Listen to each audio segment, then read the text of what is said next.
The trooper laughed in her face when she said, "I'm a civil rights attorney." He called her a scammer, shoved her into the back of his cruiser, and drove away thinking it was just another easy arrest of a black woman driving for Uber. Less than 12 hours later, he walked into a federal courtroom and realized the Uber driver he humiliated on the side of the highway was the woman a federal judge had put in charge of investigating his badge. On the stretch of highway that runs between Atlanta's airport and the northern suburbs, red and white headlights move like blood cells through a concrete artery.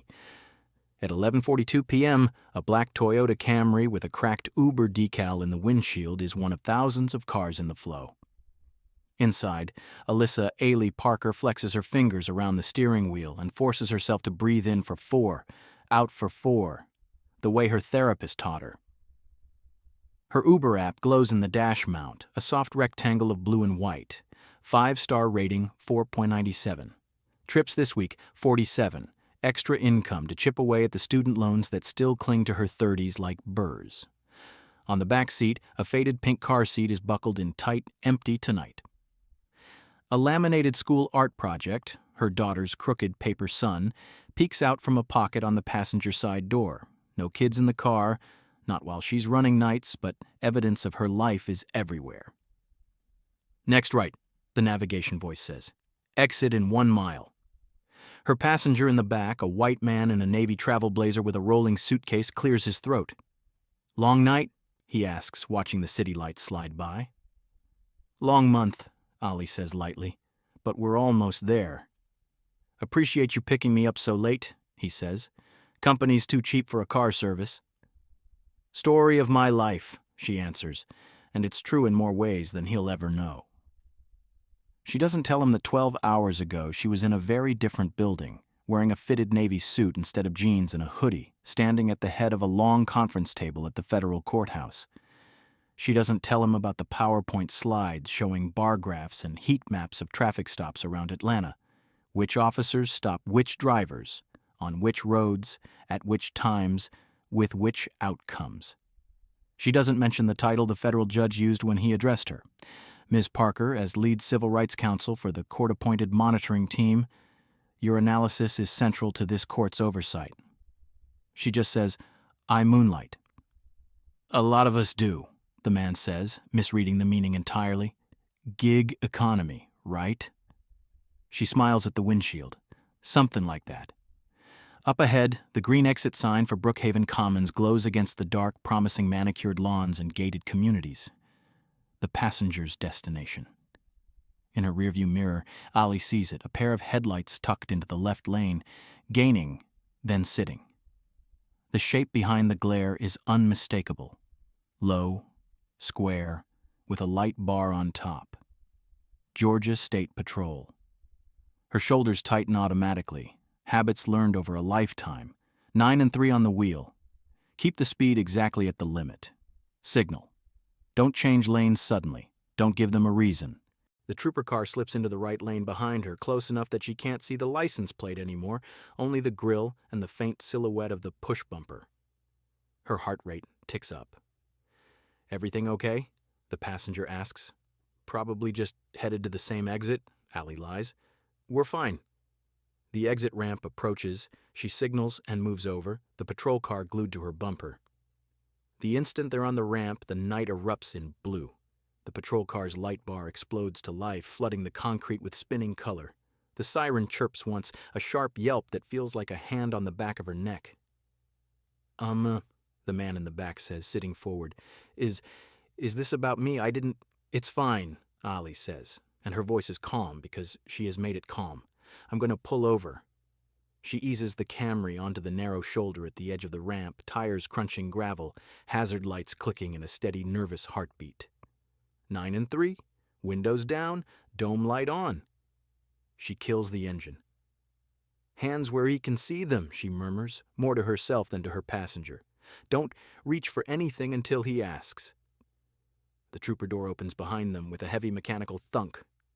Her mirrors catch a tall man in a hat and gray uniform stepping into the wash of his headlights, left hand resting on his belt, right hand on a flashlight. He walks up the ramp shoulder like he owns the asphalt. Evening, he says, voice hard and flat. I'm Trooper Cole with the Georgia State Patrol. You know why I stopped you?" "No, sir," Ali says, keeping her eyes forward and hands on the wheel. "Was I speeding?" He swings the flashlight beam across her face, then over the dash, then to the Uber phone mount. "You're operating a for-hire vehicle without a commercial permit," he says, "and you're not authorized to solicit rides at the airport. That makes you an unlicensed cab, and that makes you a scammer." In the mirror, Ali sees her passenger's eyes go wide. "She picked me up at the rideshare zone," he says quickly. "I requested her on the app. This is all legal, right?" Cole ignores him. "License, registration, proof of insurance," he barks, "and I want to see whatever app you're using." Ali swallows, fighting the urge to argue with the statute he's mangling. "My license is in my wallet in my bag," she says. "My registration and insurance are in the glove box. The phone is on the mount. I'm going to reach for—" "Slowly," he snaps, beam of light drilling into her eyes. "No sudden moves. She moves like she's underwater. Wallet, license, papers." She passes them out the window in a neat stack. He barely glances before shining the light across them and then flicking his wrist. The license and documents tumble down onto the gravel at his feet. The sound is small, but it lands inside Ali like a slap. "Step out of the vehicle, ma'am," Cole says. "Leave the door open." The passenger leans forward, incredulous. "Officer, she hasn't—" "You can step out too, sir," Cole cuts in, still not looking at him. "We're going to have a talk about why you're riding with an unlicensed driver." Ailey's jaw tightens. The familiar impulse rises. Cite the law, cite the city ordinance that explicitly allows rideshare pickup.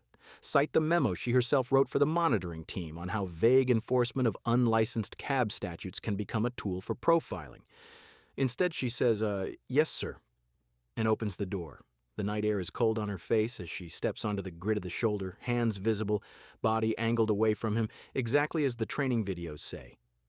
She can feel the passenger's panic behind her like static. Cole moves closer, standing too near, flashlight beam now at her chest. "What's your name?" he demands. "Alyssa Parker." "Occupation?" "I drive Uber," she says. "And That's what I thought," he interrupts. "Single mom doing side hustles, right? Picking up cash rides at the airport, you know that's illegal?" His voice is loud enough to carry. A pickup truck rolls past on the ramp, slowing just a hair, and she sees a phone raised in the passenger window, recording. "I follow the airport's rideshare rules," Ali says, keeping her tone even. "You can verify the pickup point through my trip log, and you can verify my identity through the State Bar of Georgia if you'd like. He laughs, not a chuckle.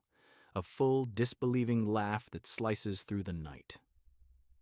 "Oh, here we go," he says. "Let me guess, you're a lawyer." "I am," she says.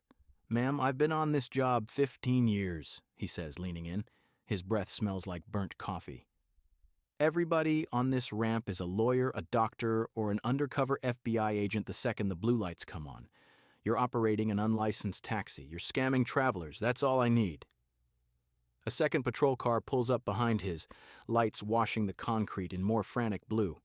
A younger trooper climbs out, slimmer build, helmet of dark hair still regulation neat, his uniform not yet relaxed by years of shifts. His name tag reads Lee. He stands off to the side, hands folded in front of him, expression tight. "Got backup," Cole says to his shoulder mic. "Vehicle matches the pattern we've been seeing. Late-night pickups, expensive neighborhoods, app tricks. We're going to sort it out." "Sir," Ali tries again, "if you'll just verify my information through—" "We'll verify downtown," Cole snaps. "Turn around, hands on the car." There is a thin moment, one heartbeat, where Ali could push, where she could say the words that would change the entire dynamic of the scene. "I'm lead counsel for the federal monitoring team reviewing your department." She could drop the name of the judge who appointed her, recite the docket number of the consent decree, mention the federal prosecutor who would be very interested in this stop. Instead, she thinks of the graphs she showed in that conference room, the red spikes on the map around this exact exit, and of the note she wrote in the margin of her printed slide deck. "We have numbers, but we don't have faces or stories tied to the pattern." She turns around and places her palms on the cool metal of the Camry's rear door. Cole grabs her wrist, jerks her arm up between her shoulder blades, and snaps a cuff on too tight. Pain shoots down her fingers, sharp and electric. She bites her tongue. "You're under investigative detention," he says. "Attempting to operate an unlicensed cab service and refusing lawful commands." "I complied with all your commands," she says between her teeth. "You argued," he says. "That's close enough." The younger trooper, Lee, watches, shifting his weight from one foot to the other. The dash cam on his patrol car blinks a steady, recording red. He and Ailey make one brief sliver of eye contact. His gaze skates away like it burned him. Cole takes Allie's phone off the dash mount and slips it into an evidence bag. He plucks her keys from the ignition, pockets them, and tells the passenger that another Uber will be along shortly if the man wants to cancel this trip and order someone else. I don't think she did anything wrong," the passenger says weakly, but he's already tapping at his own phone, pulling up the app, looking everywhere but at Ollie. Of course he is. People like him always have a plane to catch, a meeting to make, a life to get back to that doesn't involve police reports or hearings. By the time they load Ollie into the back of Cole's cruiser, her wrists burning, the recorded viewer count from a teenager's Instagram live across the highway has already hit a few thousand. She doesn't know that yet. She only knows the feeling of the plastic back seat under her, the cage of the partition in front of her, and the way the night closes in as they pull onto the interstate. Convoy of 2 cars, blue lights strobing. She focuses on her breathing, on the pain in her wrists, on the words she's going to choose very carefully later. At the precinct, they process her like any other late-night arrest. License, prints, photograph, personal property into a manila envelope. The watch commander, Lieutenant Jameson, signs Cole's report without really reading it. "Matches the pattern, huh?" he says, scribbling his name. "You're finally making a dent out there." "That's the idea," Cole says. Ollie watches the exchange with a tightening jaw. She can see the whole pipeline in that one lazy signature. The way assumptions at the roadside become facts in a report, and facts in a report become data in a chart, and data in a chart become justification for more of the same. They offer her one phone call. She doesn't call her sister to watch her daughter. She doesn't call a bail bondsman. She dials a direct number in the federal courthouse. A sleepy voice answers on the 3rd ring. "Civil Rights Monitoring Unit, this is Ben." "Ben," she says quietly, the phone cold against the side of her face. "It's Allie. Don't say my name out loud. I'm calling from a precinct wall phone." There's a pause, then the sound of paper rustling, a chair scraping. "What happened?" he asks, now fully awake. "Interstate 85 mile marker near Brookhaven exit," she says. "Georgia State Patrol, Trooper Cole, badge number." She recites it from memory. "He just handed you a new exhibit for Monday's hearing." "Oh my God," Ben breathes. "Are you okay?" "I'm not hurt," she says. "They'll probably release me on a pending DA review in the morning. I need you to pull any dash cam footage from the units on scene, especially backup. And I need the stop logged and matched to our data set. Can you do that before 9? That's in 8 hours, Ellie." "I know," she says. "But you've been telling me we needed a story that connects the pattern to a human face. Congratulations, you've got one." He exhales sharply. "Okay, I'm on it. Do you want me to—" "Don't call the precinct," she says. "Don't tip them off. I'm not interested in a midnight apology from a watch commander. I'm interested in what happens when they realize who I am in front of a federal judge." There is another pause. When Ben speaks again, his voice has changed. "Yes, ma'am," he says. "I'll see you at 9. She hangs up, hands the phone back to the officer, and walks to the holding cell without protest. The metal door closes behind her with a resonant clang. On the bench, a woman in a sequined club dress snores softly, the smell of cheap vodka hanging in the air. The fluorescent lights buzz overhead. Somewhere far down the hall, a door slams. Ollie sits, cuffs now removed but wrists still throbbing.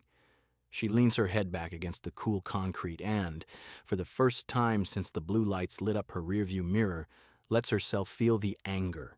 Not the hot, explosive kind, the cold, surgical kind, the kind that can cross-examine. She catalogs every detail, the sound of her documents hitting the gravel, the exact wording of "You're scamming travelers." The moment Lieutenant Jameson said, "matches the pattern," and signed his name. These won't just be memories. They'll be evidence. At 6:02 a.m., A different sergeant with puffy eyes and a coffee stain on his shirt unlocks the cell and reads from a script. Ms. Parker, you're being released pending prosecutorial review. Sign here for your property. She signs.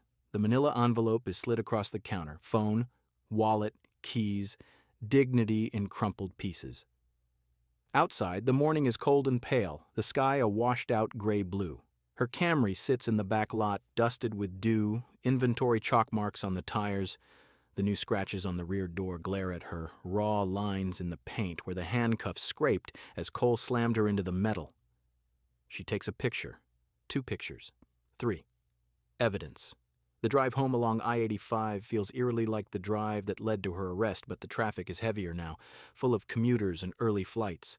No blue lights behind her this time, just an ache in her shoulders and a low throb in her wrists. At home, her small brick townhouse in East Atlanta is quiet. Her sister has already taken her daughter to school like they arranged. A sticky note on the counter reads, "You okay? Text me," with a lopsided smiley face. Ollie puts down the envelope, the keys, the phone charger. She stands in the middle of her kitchen and lets the silence sink in. Then she moves. Shower. Water as hot as she can stand, washing away the smell of holding cells and institutional cleaner, the phantom pressure of cold steel on skin. Her wrists bloom red under the spray. Closet. The Uber hoodie goes in the hamper. A navy suit comes out, the one with the clean lines and the subtle pinstripe that says she belongs at the head of a conference table. White blouse, small gold studs. Her court shoes, not her driving sneakers. On her dresser, next to a framed photo of her daughter with missing front teeth, sits a slim leather wallet with a different kind of ID inside. She opens it, runs her thumb over the embossed seal. United States District Court, Northern District of Georgia Civil Rights. Monitoring Counsel, Alyssa Parker, ESQ. By 8:15 a.m., she's walking through the side entrance of the federal courthouse, bypassing the line of jurors and attorneys at the main security checkpoint. The guard at the staff entrance nods to her, eyes flicking briefly to the faint marks on her wrists but not asking. In the elevator, she studies her reflection in the brushed metal. Same eyes as last night, same bone structure, same woman, different power. On the 9th floor, the conference room is already half full. Her team is there. Ben, pale but wired, a data analyst with a tablet full of graphs, a community liaison from a local advocacy group. At the far end of the table, a deputy from the Civil Rights Division of the Department of Justice scrolls through his phone, tie already loosened. "Morning," Ollie says, setting her bag down. Every head turns. Ben exhales like he's been holding his breath for an hour. "You good?" he asks. "I've been better," she says. "But I'm here. Do we have the footage?" "We do," the analyst says, tapping his screen. "Dash cams from Trooper Lee and 2 passing surveillance cameras. Internal Affairs pulled them when your call came through and—" He hesitates. "IA opened an emergency file on Cole last night." "Good," Ailey says. "They should." The DOJ deputy looks up. "You want to walk me through what happened before we go in front of Judge Harrell?" Ailey nods once. "Short version," she says. "Trooper Cole pulled over an Uber driver who matched his pattern. Black woman, airport pickup, late-night ride to a wealthy suburb. He accused her of running an unlicensed cab, seized her phone and keys, dismissed her compliance, escalated to cuffs without probable cause, and brought her in on vague charges he knew wouldn't stick." She lifts her wrists just enough for the faint red marks to catch the room's fluorescent light. "The Uber driver," she finishes, "was me." The deputy stares for half a beat, then sets his phone down slowly. "Well," he says. "That simplifies the witness prep." Ben huffs a humorless laugh. "Our pattern analysis on his stops?" Ailey asks. The analyst turns his screen so she can see. Rows of data, names, dates, times, race, outcome. "In the last 18 months, Cole has made 18 stops that fit the same profile," the analyst says. 17 of the 18 drivers were black, 14 were women, 12 were coming from the airport. 11 resulted in arrests for unlicensed operation or suspicious documentation. All 11 cases were rejected by prosecutors or quietly dropped. No discipline in his file. Until now, Ali says, until Internal Affairs got a dashcam file from Trooper Lee at 2 in the morning marked possible misconduct, Ben adds. If the kid hadn't sent that, we might not have known how bad it was. Ali files that detail away, the flicker of discomfort she saw on Lee's face by the roadside. The way he stood just outside the circle, watching. Judge Harrell needs to see all of it, she says. Our existing data, the pattern, and last night as the clearest, most undeniable example. This isn't just about one trooper. It's about a supervisor who wrote, matches the pattern on a report like that was a good thing. She glances at the wall clock. 8:42. We've got 18 minutes, she says. Let's use them. Trooper Daniel Cole knots his tie in his bathroom mirror, the morning news murmuring from the bedroom TV behind him. His reflection looks solid enough. Square jaw, buzz cut, the slight crease between his brows that never quite goes away. He tells himself that if he looks like a good cop, he is one. His wife calls from the kitchen. You're going to be late for that hearing. Relax, he says, yelling back. It's just some civil rights lawyer with an agenda and a kid who didn't listen to commands. He doesn't think about the woman from last night for more than 3 seconds. The lawyer line was funny at the time, sure, but he's heard every variation of that story. Everybody's cousin works at Internal Affairs when the cuffs come out. He grabs his uniform jacket off the chair, holster already threaded through his belt, and heads for the door. At the station, his attorney, a stocky man named Garner, meets him in the parking lot. Remember, Garner says as they walk together, this is about the May traffic stop. Teenager, nighttime, highway. You say officer safety and split-second decision and training protocol, and you say them often. Don't get tricked into talking about bigger issues. Bigger issues? Cole scoffs. Like what? Like patterns, Garner says. Like data. That's how these things go sideways, Cole snorts. Patterns are what keep us alive out there. Garner doesn't answer. In the courthouse hallway, Cole nods at a few fellow officers in dress uniforms. Someone claps him on the shoulder. You got this, man, they say. That kid was resisting. Everyone knows it. He believes them, or he chooses to. When the bailiff opens the doors to the federal hearing room and calls, all rise for the Honorable Judge Harrell, Cole walks in with his eyes on the defense table, flipping through his notes. He almost misses it. Almost. It's only when he reaches his chair and the murmur in the room shifts, tilting toward the front, that he looks up. At the long table facing the judge's bench, a small line of nameplates marks the positions of the court-appointed monitoring team. Data analyst, community representative, civil rights counsel. Behind the last nameplate, a woman in a navy suit sits with her hands folded on a legal pad. Her hair is pulled back in a smooth knot. Her posture is straight. Her expression is composed. He knows that face. His brain rejects it immediately. No way. It must be a coincidence, a sister, a cousin, someone who just happens to have the same jawline, the same eyes that looked at him last night in the glare of his headlights. Then she turns slightly to speak to the DOJ deputy beside her, and the faint healing marks on her wrists flash into view above the cuffs of her blouse.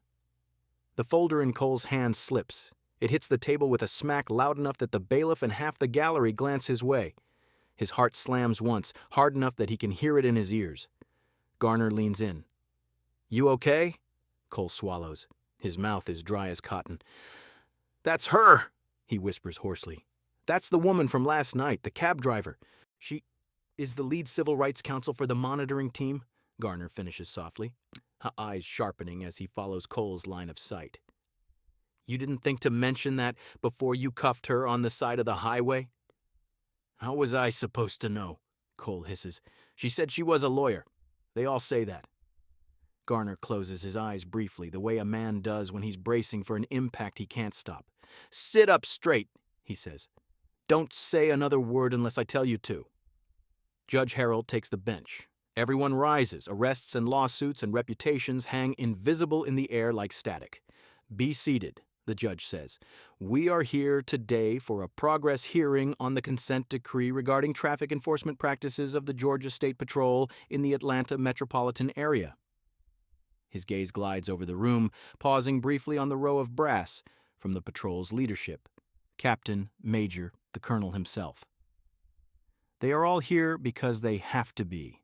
Federal oversight is not optional.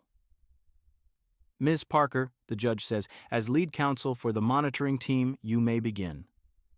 Ali stands. Her suit fits like it was cut specifically for this room. Her voice carries without strain. Thank you, Your Honor, she says. Since our last report, our team has continued to analyze traffic stop data, ride-along observations, and internal complaint records. We've identified several concerning patterns, but I'd like to begin today with a single recent incident that illustrates the core issues in this case more clearly than any bar graph. Cole feels every pair of eyes in the room shift toward her. The cameras in the back, local news, national outlets, bloggers, tilt their lenses.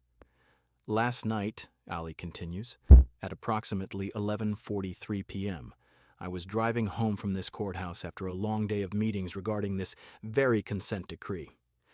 To supplement my income, I was logged into a rideshare app, transporting an airport passenger to a residential address off Interstate 85. She doesn't look at Cole. Not yet. At the Brookhaven exit, she says, my vehicle was stopped by Trooper Daniel Cole. Now she turns. Their eyes meet over the space between counsel tables. In the interest of full disclosure, Your Honor, she says, gaze steady.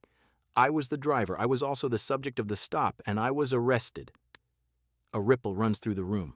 A low gasp, a hiss, a whispered curse. Judge Harrell's expression doesn't change, but his knuckles whiten slightly on the arms of his chair. Were you charged? He asks. No, Your Honor, Ali says. I was released without charges 5 hours later, but the interaction itself and the pattern it reflects are directly relevant to this court's oversight. She nods to the analyst, who taps his tablet. The monitors on the courtroom walls flicker to life. Trooper Lee's dash cam footage fills the screens. The grainy image of Ali's Camry on the ramp shoulder, Trooper Cole approaching, stark in the harsh white of his spotlight. Audio, please, Ali says. Cole's own voice booms through the speakers. You're operating an unlicensed cab, and that makes you a scammer. A younger trooper's voice, off to the side. She picked him up at the rideshare zone, didn't she? Step out of the vehicle, ma'am. On screen, Ali's figure moves slowly, deliberately, hands visible. The monitors show the flash of her license in Cole's hand, the flick of his wrist, the papers tumbling to the asphalt. The room is utterly silent except for the recorded words. I follow the airport's rideshare rules, Past Ali says calmly. You can verify the pickup point through my trip log, and you can verify my identity through the State Bar of Georgia if you'd like. Laughter explodes from the speakers. Cole's laugh. The sound he thought was harmless last night. Oh, here we go. Let me guess. You're a lawyer. The footage plays the rest. The handcuffs, the refusal to let her call anyone but through the standard wall phone, the offhand comment from Lytton Jameson about matches the pattern. When the video ends, the silence in the hearing room feels physical. Ali lets it sit for a full 3 seconds. Then she turns back to the judge. Your Honor, she says, this is not an isolated incident. Our data shows that in the last 18 months, Trooper Cole has initiated at least 18 stops that fit this same profile. 17 black drivers, 14 women, all recorded as suspicious for reasons tied more to who they were than to what they did. She gestures and the analyst flips to a slide filled with bar graphs and colored dots. These are not my feelings, she says. These are numbers. But last night, those numbers sat in the back of a patrol car with their hands cuffed and their documents on the ground. They spent the night in a holding cell. They have marks on their wrists. The judge leans forward. Ms. Parker, he says, are you requesting that this court consider last night's stop as part of the pattern evidence in this consent decree? Yes, Your Honor, she says. I am. Garner rises slowly. Your Honor, he says, we object to the inclusion of an incident in which Ms. Parker is both counsel and participant. There is a clear potential for bias. Ali looks over at him, and there is no heat in her eyes, only a steady, weary patience. Counsel, she says. If I had wanted to make this personal, I could have called a reporter from that holding cell. I could have asked Internal Affairs for a quiet reprimand and an apology letter. I didn't. I brought it here because every dot on that chart is a person who doesn't have a badge, or a law degree, or a federal judge who knows their name.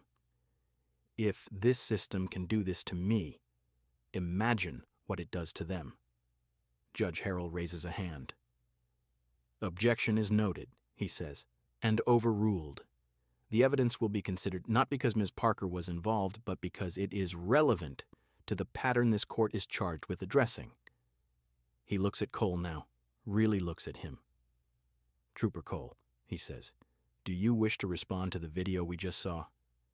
Garner squeezes Cole's arm, a silent plea to keep his mouth shut. Against all his instincts, Cole stays seated. I'll address it through counsel, Your Honor, Garner says, and we respectfully request time to review the internal affairs file, Ms. Parker referenced. You will have it, Judge Harrell says, but understand this. The days of we'll sort it out at the station are over. The law, not habit, will govern what happens on these roads, and this court will not tolerate patterns that treat certain drivers as inherently suspicious because of their race or gender. He turns back to Ailey. Ms. Parker, he says, in light of this new information, what remedial measures is your team recommending? She has been waiting for that question since the moment she put her hands on the hood of her car. We're recommending a multi-layered response, she says. Disciplinary action for the officers directly involved, supervisory review for the lieutenant who signed off without scrutiny, and mandatory reforms to traffic stop procedures in this corridor, including independent review of all future stops flagged as matching a pattern. She pauses. And one more thing, she says. We recommend that Trooper Lee's action in submitting his dash cam footage to Internal Affairs be formally commended. This work is impossible without officers inside the system willing to tell the truth about what they see. In the second row, Trooper Lee shifts in his seat, eyes wide. He did the right thing in the darkest hours of the night when no cameras were on him. Now, in the brightest room in the building, someone with power has said so out loud. The judge nods slowly. Very well, he says. This court will issue an order incorporating those recommendations. Georgia State Patrol leadership will confer with counsel and submit a compliance plan within 30 days. Failure to do so will result in additional sanctions. He lifts his gavel, then sets it down without striking. And Trooper Cole, he adds, Internal Affairs will forward your file to the U.S. Attorney's Office for review under 18 U.S.C. Par 242, deprivation of rights under color of law. You are reminded that consent decrees have teeth. This is not a training exercise.